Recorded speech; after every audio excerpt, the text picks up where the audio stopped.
Kimo, kumakay! So much. Bakit?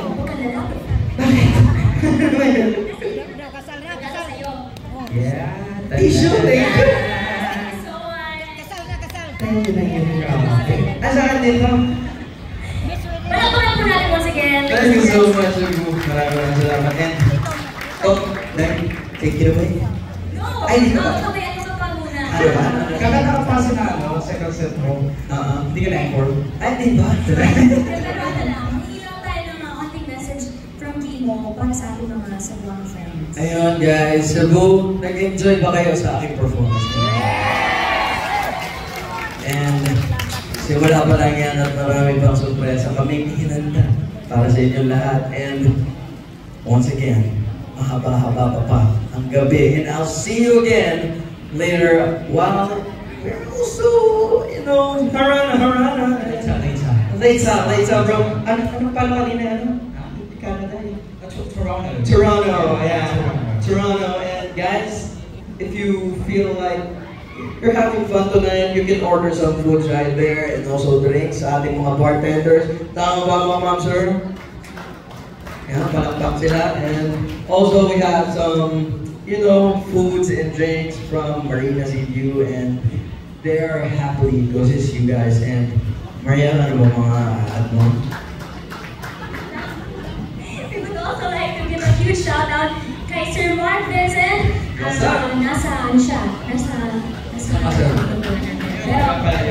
Sir Mark Vincent, Maria's Bar Chef International Mixologist. Ayan, kanina nag-perform si Sir. So going back, once again, maraming salamat, Kimo. A round of applause, please. Thank you so much. Thank you. So guys, take it away na. Pero grabe po ang ginawa ni Kimo, right? Napakagaling na tao. Saan kaya kinuha yung mga Grabe yung boses? napakagaling na tao. Oo. Hindi ka siya tao eh. Ano ba siya? Pero grabe. Well, thank you so much. Yes, we're very excited. Ako, at the same time, very nervous kasi, again, kasi some of the songs that we're going to sing are, yun nga, parang bago, na first time natin kakantahin. And we're so grateful na kayo ang unang makakarinig. Ayan. So, are you excited? Sana po ay, kung may mga pagkakamali man tayo on the side, supportahan niyo pa rin po kami. Pero thank you, JM. You will see JM later po. Just allow me to say some beautiful songs from the Regine Velasquez. Once again, Maria Montaliana Bro. Let's go!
kita.